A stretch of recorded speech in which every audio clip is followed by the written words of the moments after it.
May mga gabing tahimik ang buong paligid, ngunit sa kalaliman ng katahimikan, may nararamdaman kang hindi mo maipaliwanag. Nagising ka hindi dahil sa ingay, kundi dahil sa bigat. Mabigat ang dibdib, mabigat ang paghinga, mabigat ang pakiramdam. Parang may nakadagan sa iyo, ngunit wala kang makita. Parang may bumubulong sa isip mo, ngunit walang tunog na lumalabas. Sa sandaling iyon, ramdam mo ang takot, isang takot na hindi mo maipaliwanag, ngunit totoo.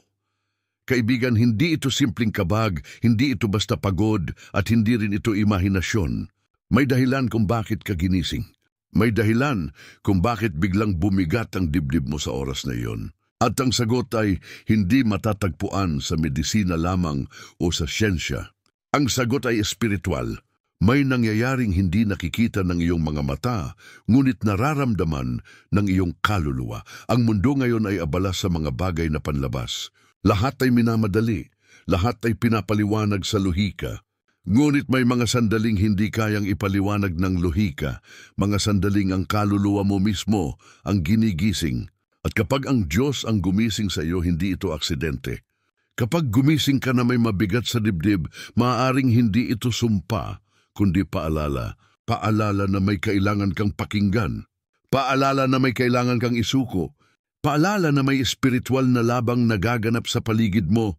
At ikaw ay bahagi nito. Sabi sa aklat ng Efeso, Kabanata 6, talata 12, sapagkat ang ating pakikibaka ay hindi laban sa laman at dugo, kundi laban sa mga pamunuan, laban sa mga may kapangyarihan, laban sa mga pinuno ng kadilimang ito sa sanlibutan, laban sa mga espiritual na hukbo ng kasamaan sa mga daku-dakong kalangitan. Ang bigat sa dibdib na iyan ay hindi basta emosyon. Ito ay isang palatandaan na may laban na hindi mo nakikita. Maaring may espiritu ng takot na unti-unting pumapasok sa iyong isipan. Maaring may tinig na bumubulong ng pangamba, ng pagdududa, ng pagkabalisa. Ngunit pakinggan mo ako, hindi lahat ng bigat ay galing sa kadiliman. Minsan, ang bigat ay mensahe ng Diyos. Kapag hindi na siya marinig sa gitna ng ingay ng araw, gigisingin niya ang kaluluwa mo sa katahimikan ng gabi. At sa sandaling iyon, ang bigat ay nagiging tawag. Tawag na lumapit. Tawag na magdasal. Tawag na bumalik.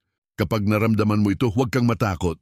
Sapagkat sabi sa aklat ng Awit Kabanata, 71 talata 1-2, ang tumatahan sa lihim na dako ng kataas-taasan ay mananatili sa lilim ng makapangyarihan sa lahat. Aking sasabihin sa Panginoon, siya ang aking kanlungan at aking kuta, ang aking Diyos na aking pinagtitiwalaan. Ang bigat ay hindi laging tanda ng kapahamakan. Minsan ito ang yakap ng Diyos na pumupunit sa katahimikan upang sabihin sa iyo, anak, gising ka na. Panahon na para tayong mag-usap. Ang bigat na nararamdaman mo ay hindi kailangang katakutan, ngunit huwag mo ring ipagsawalang bahala. Sapagkat sa likod ng bigat na iyan, may mensaheng nais iparating ang Diyos.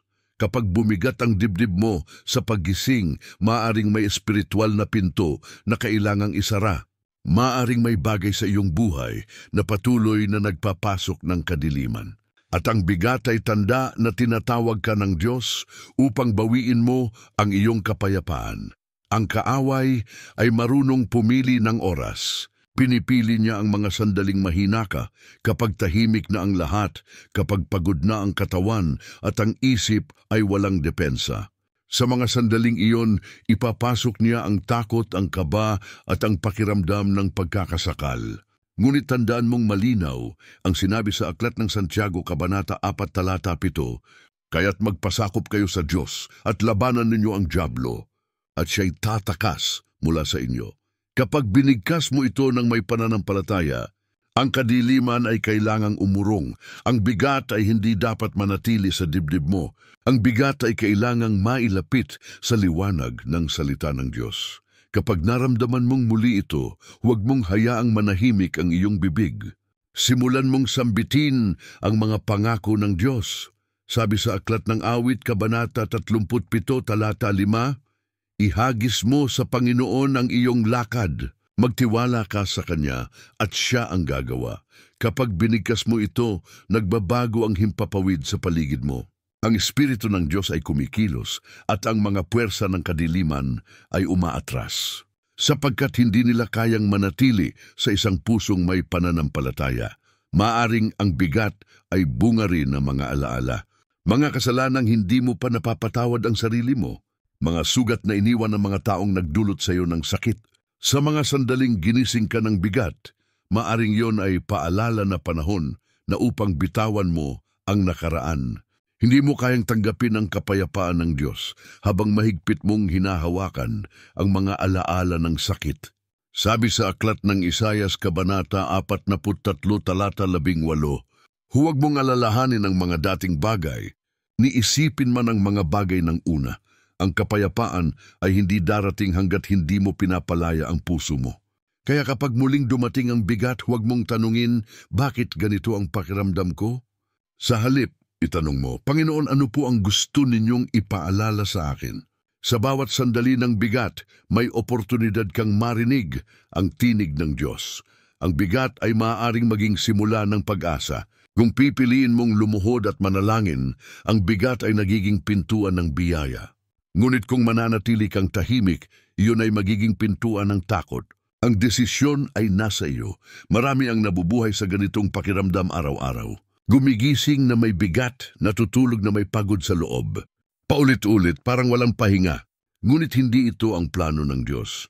Ang plano niya ay mapayapa kang gumising, may lakas at may kapanatagan. Sabi sa aklat ng Juan, Kabanata 14, talata 27, ang kapayapaan ay iniiwan ko sa inyo, ang aking kapayapaan ay ibinibigay ko sa inyo. Hindi gaya ng ibinibigay ng sanlibutan ang ibinibigay ko sa inyo. Huwag mabagabag ang inyong puso, ni matakot man. Ang bigat ay hindi galing sa Diyos. Kapag naramdaman mo ito, dapat mong malaman na may puwersang gustong kunin ang kapayapaan na ibinigay sa iyo ni Kristo. Ngunit hindi siya magtatagumpay kung pipiliin mong tumindig sa pananampalataya. Ang bawat umagang mabigat ay isang panibagong paalala na may laban kang kailangang ipanalo. Hindi laban sa laman at dugo, kundi laban sa mga espiritual na puwersa na gustong pasukin ang iyong tahanan. Ngunit tandaan mo, may sandata kang ibinigay ng Diyos. Sabi sa aklat ng Efeso Kabanata 6 talata 13 hanggang 17, ibinilin ni Pablo, kunin ninyo ang buong kagayakan ng Diyos upang kayo'y mga katagal sa araw ng kasamaan. Tumindig nga kayo na may bigkis ng katotohanan at may sakbat na baluti ng katuwiran at may panyapak ng ebanghelyo ng kapayapaan. At tanggapin ninyo ang kalasag ng pananampalataya, ang helmet ng kaligtasan at ang tabak ng Espiritu na siyang salita ng Diyos. Ang bigat ay mawawala sa sandaling gamitin mo ang sandatang ito. Kapag binigkas mo ang salita ng Diyos, bumabagsak ang mga tanikala ng takot. Kapag ipinahayag mo ang katotohanan, nagliliwanag ang paligid mo. Kapag binanggit mo ang pangalan ni Jesus, ang mga demonyo ay nanginginig. Sa gabi na ikaw ay ginising ng bigat, tandaan mo na hindi ikaw ang biktima. Ikaw ay mandirigma ng liwanag. Ang bigat ay hindi tanda ng pagkatalo. Ito ay panawagan upang ipakita ang kapangyarihan ng pananampalataya. Huwag mong hayaang ang bigat ay magdikta ng iyong araw. Bangon ka, magdasal at ipahayag ang kapangyarihan ng salita ng Diyos sa iyong tahanan. Sabihin mo, Panginoon, binibigay ko po sa inyo ang lahat ng bigat sa aking dibdib. Punuin ninyo ako ng inyong kapayapaan. At habang sinasabi mo ito, mararamdaman mong unti-unting gumagaan ang iyong loob. Ang hangin ay nagiging magaan at ang katahimikan ay nagiging banal, sapagkat sa oras na iyon, ang Diyos mismo ang bumababa upang alisin ang bigat na pumipigil sa iyong kaluluwa. Ang mga salitang ito ay hindi teorya. Marami ang nakaranas nito at marami pa ang patuloy na ginising ng Diyos sa mga oras ng kadiliman. Ngunit sa halip na katakutan, yakapin mo ang katotohanang may plano siya sa bawat paggising mo. Ang bigat ay hindi wakas, kundi simula ng pakikipag-usap ng Diyos sa iyo at ngayon, pakinggan mong mabuti. Ang bawat paghinga mo ay patunay na hindi ka patapos. Ang bawat tibok ng iyong puso ay paalala na may ginagawa pa ang Diyos sa iyong buhay. Huwag mong hayaang manahimik ang bigat. Hayaang marinig dito ang pangalan ng Panginoon at ang bawat takot ay maglalaho. Kapag naramdaman mong bumigat muli ang dibdib mo sa paggising, huwag kang agad magpadala sa takot. Sa halip tumigil ka sandali at pakinggan ang paligid. Madalas, ang bigat ay hindi kaguluhan sa labas, kundi sigaw mula sa loob. Sigaw ng kaluluwang sabik makadama ng kapayapaan. Sigaw ng espiritu mong gustong bumalik sa piling ng Diyos. Ang katahimikan ng madaling araw ay hindi laging kawalan ng tunog. Madalas, yun ay ang oras na mas malinaw mong maririnig ang tinig ng may kapal. Kapag hindi mo siya marinig sa ingay ng araw, gigisingin ka niya sa gabi. Kapag hindi ka makapanalangin sa liwanag, tatawagin ka niya sa dilim. Ang bigat na iyon sa dibdib ay maaaring maging banal na pagbisita. Maaaring iyon ay sandali kung kailan ipinapaalala niya na may mga sugat kang hindi pa hinaharap.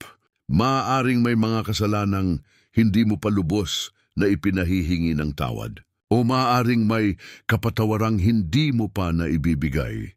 Sabi sa Ebanghelyo ni Mateo Kabanata 11 talata 28 hanggang 30, "Lumapit kayo sa akin, kayong lahat na napapagal at nabibigat ang lubha, at aking bibigyan kayo ng kapahingahan.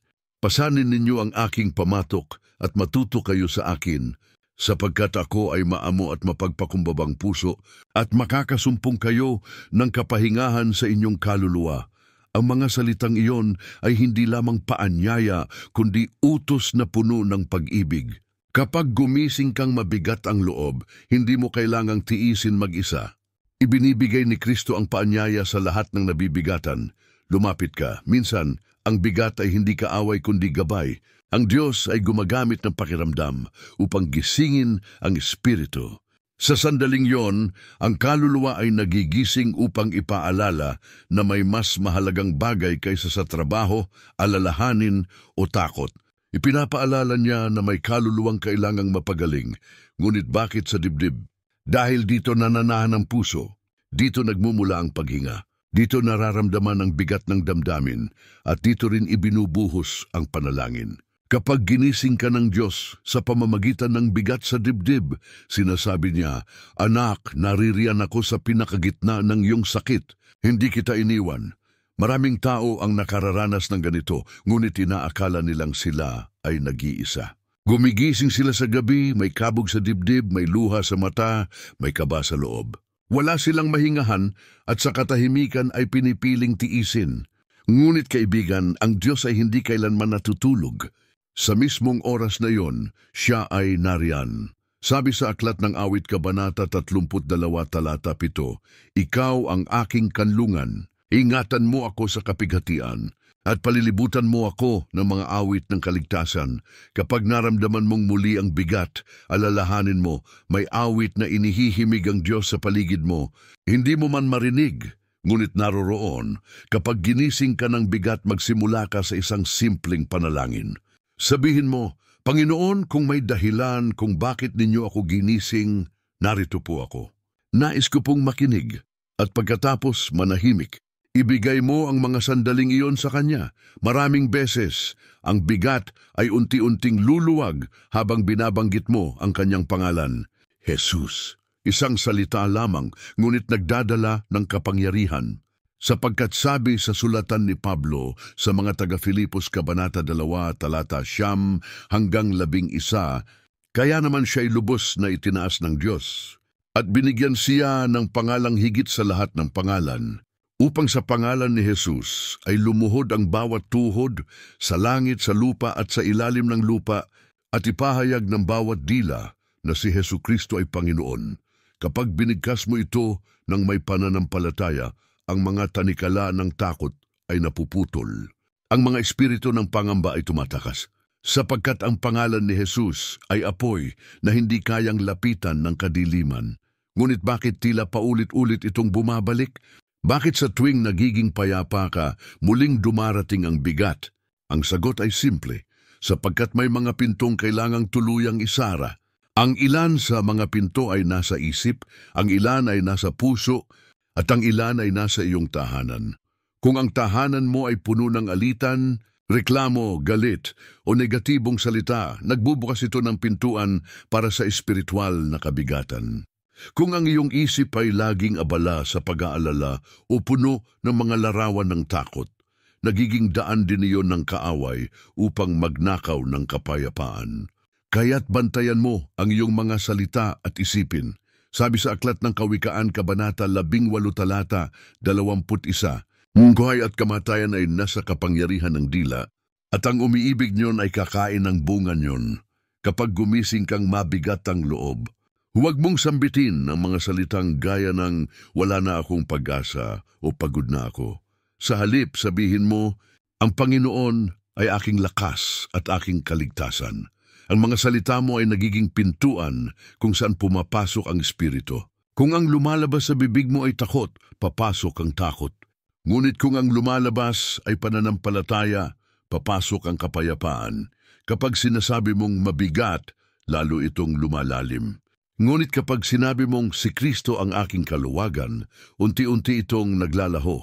Ang salita ay hindi lamang tunog. Ito ay espiritu at katotohanan, kaya't kung madalas kang ginising ng bigat, simulan mong bantayan ang iyong kapaligiran.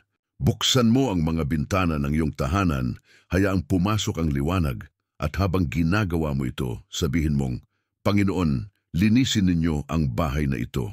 Naway ang bawat sulok ay mapuno ng inyong presensya. Sabi sa Aklat ng Josue Kabanata 24, talata 15, ngunit kung sa inyo'y masamang paglingkuran ng Panginoon, piliin ninyo sa araw na ito kung sino ang inyong paglilingkuran. Ngunit tungkol sa akin at sa aking sambahayan, kami ay maglilingkod sa Panginoon. Kapag binigkas mo ito, ang buong tahanan mo ay nagiging banal na lugar. Minsan, ang bigat ay galing sa hindi pagpapatawad. Hindi mo man sinasadya, ngunit may mga taong nagdulot sa iyo ng sugat na patuloy mong bitbit sa dibdib. Kapag pinili mong patawarin, ang bigat ay aalis. Sapagkat ang hindi pagpapatawad ay parang tanikala na ikaw mismo ang humihigpit. Sabi ni Jesus sa Ebanghelyo ni Mateo, Kabanata 6, talata 14-15, sapagkat kung patatawarin ninyo ang mga tao sa kanilang mga kasalanan, patatawarin din kayo ng inyong Ama na nasa langit. Ngunit kung hindi ninyo patatawarin ang mga tao, hindi rin kayo patatawarin ng inyong Ama. Ang pagpapatawad ay hindi kahinaan. Ito ay kalayaan. Kapag natutunan mong patawarin, mararamdaman mong unti-unting gumagaan ang iyong dibdib. Ang bawat hininga ay nagiging mas malalim at ang iyong panalangin ay nagiging mas totoo. Huwag mo ring kaligtaan na minsan ang bigat ay bunga ng sobrang pag-iisip. Ang isip na laging puno ay hindi makaranas ng kapayapaan. Ngunit sabi sa sulatan ni Pablo sa mga taga-Filipos Kabanata 4, talata 6-7, huwag kayong mabalisa tungkol sa anuman, kundi sa lahat ng bagay sa pamamagitan ng panalangin at pagsusumamo na may pagpapasalamat, ay ipaalam ninyo ang inyong mga kahilingan sa Diyos. At ang kapayapaan ng Diyos na hindi malirip ng pag-iisip ng tao ang siyang mag-iingat ng inyong puso at ng inyong pag-iisip kay Kristo Jesus. Ang kapayapaan ay hindi dumarating dahil wala kang problema. Dumarating ito dahil ipinagkatiwala mo na ang lahat sa Diyos. Kung minsan, ang Diyos ay gumagamit ng bigat upang turuan kang manahimik, sapagkat sa sobrang ingay ng mundo, nakalimutan mong makinig. Kapag ginising ka niya sa gabi, gusto niyang marinig mong muli ang kanyang tinig. Ang tinig na nagaanyaya, hindi nanunumbat. Ang tinig na nagsasabing, anak, ako ang kalinawagan. Ako ang kapahingahan. Kaya ngayong gabi, kung muling maramdaman mo ang bigat sa dibdib, huwag kang matakot. Isara mo ang iyong mga mata, huminga ng malalim at sabihin, Panginoon, kayo ang aking kapayapaan. Hindi ako magpapatalo sa bigat. Ang bawat salita mo ay naririnig ng langit. Ang bawat hininga mo ay nakikita ng Diyos. Kapag pinili mong manalangin sa gitna ng bigat, ang mga anghel ay kumikilos. At sa sandaling iyon, ang kadiliman ay nawawalan ng kapangyarihan.